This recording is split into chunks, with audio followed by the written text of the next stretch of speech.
There are national pavilions that present art, and there are pavilions that try to create a cultural position. The Qatar Pavilion in Venice belongs to the second category. And to understand why, we have to begin not with the building or the concept, but with one of the most influential figures behind Qatar's international cultural strategy. Her Excellency Sheikha Mayassa bint Hamad bin Khalifa Thani. For 2 decades, Sheikha Mayassa has been at the center of Qatar's cultural development as a chairperson of Qatar Museums.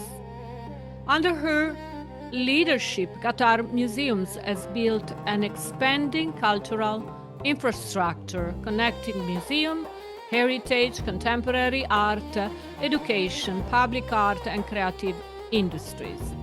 Today, that strategy has reached Venice. Sheikha Mayassa is the commissioner of Qatar's presentation at the 61st International Art Exhibition of La Biennale di Venezia. And this is significant because Qatar is not simply bringing a collection of artworks to Venice, it is bringing a model of cultural exchange. The project is called Untitled 2026, a gathering of remarkable people. And the title already tells us something about the ambition. This is not supposed to be a silent white cube, it's supposed to be a gathering. And the pavilion has been conceived by an outstanding artist such as Rirkrit Tiravanija as a temporary structure inspired by Qatari gathering spaces. In its maroon exterior is punctuated by a contemporary interpretation of the mashrabiya, the traditional architectural screen associated with privacy, shade, cooling, and filtered light. But the architecture is not only the beginning. Inside, a pavilion becomes something closer to a cultural living room, a place to watch, a place to listen, to eat, to gather together, to talk, and to participate. And this is where the project becomes particularly interesting for an art editorial perspective. The curatorial strategy developed by Tom Eccles and Ruba Katrib deliberately moves away from the idea of the pavilion as a static exhibition. Instead, the site is activated over the entire Biennale period. So artists, musicians, performers, poets, chefs, and collaborators from across the Arabic world contribute to an evolving program. The result is not one exhibition that remains unchanged. It is an exhibition that happens every day differently. One of the central artistic voices in Qatari American artist Sofia Al-Maria. Her film, Damar TV, enters the territory of media memory and spectacle. Its protagonist, television journalist Damar Darwish, loses her voice after an on-air confrontation.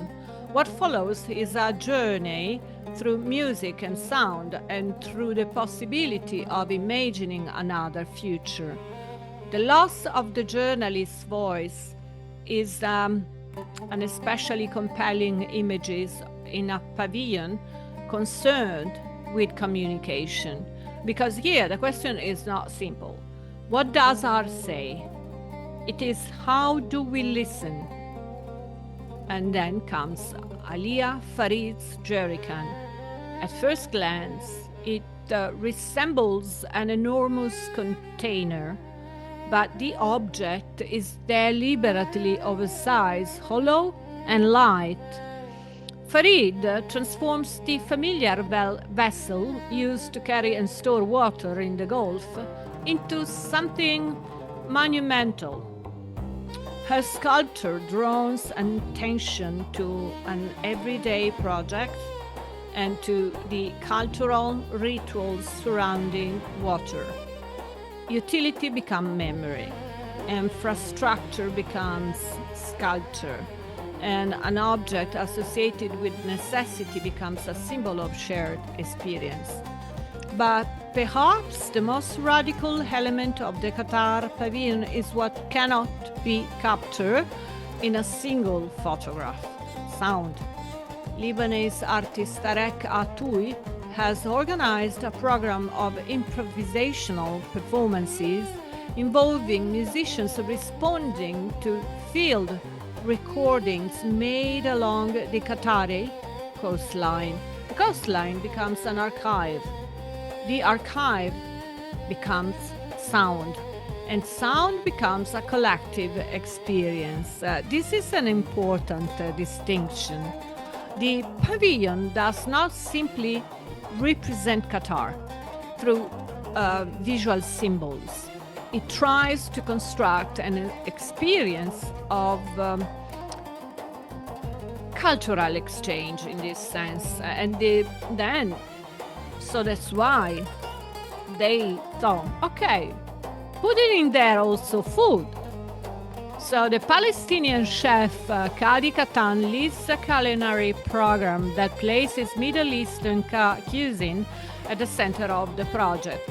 Traditional dishes such as haris and jarish are represented and reinterpreted alongside programs exploring preservation, migration, trade, and innovation. Food here is not an accessory to the art, it's part of the curatorial language. The table becomes another exhibition space, and hospitality becomes another artistic medium.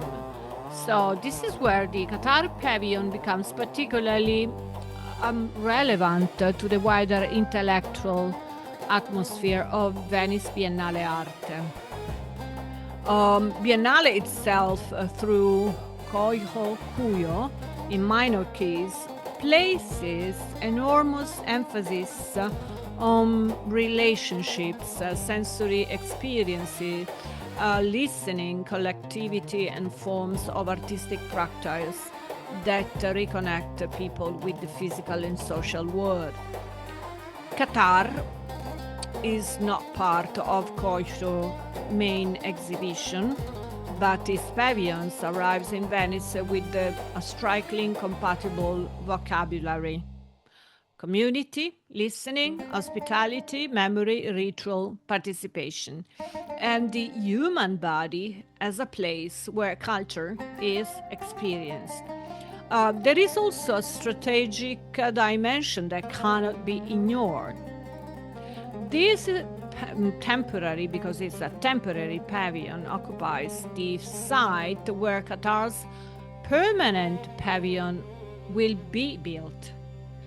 That permanent building is being designed by architect Lina Gottman. So what we are seeing in Venice is not simply a temporary national presentation, it is also a rehearsal for a longer cultural presence. And the pavilion is a preview of an institution that is still taking shape.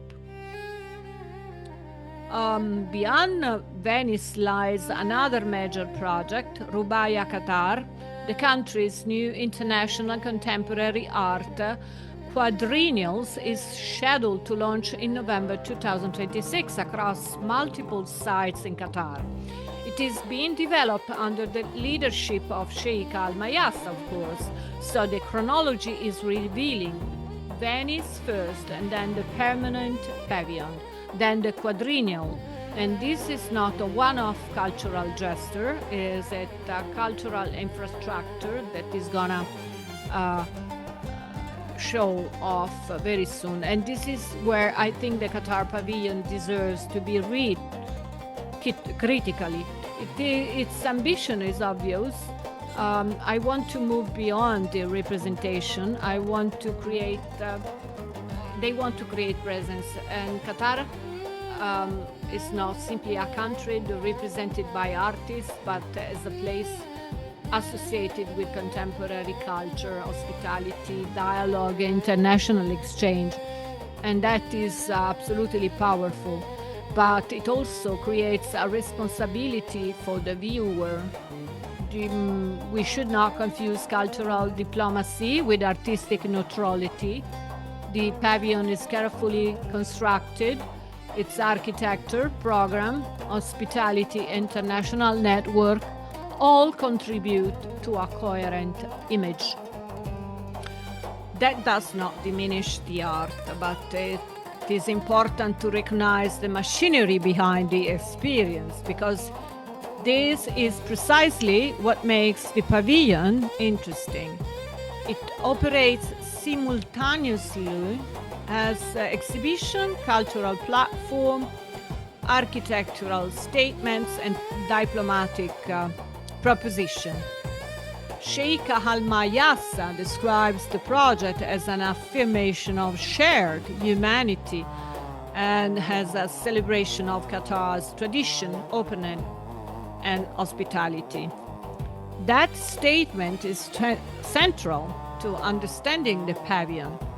But Venice gives us the opportunity to test that proposition through the experience itself. So Qatar does not simply want to be represented on the global art map, it wants to participate in shaping the map. And in Venice, that ambition has taken the form of a gathering of artists, a gathering of cultures, and ultimately a gathering of remarkable people. I'm Simona Cochi, this is the Italian way, and this is my review on Qatar Pavilion at the 61st Venice Biennale Arte. Keep on staying tuned.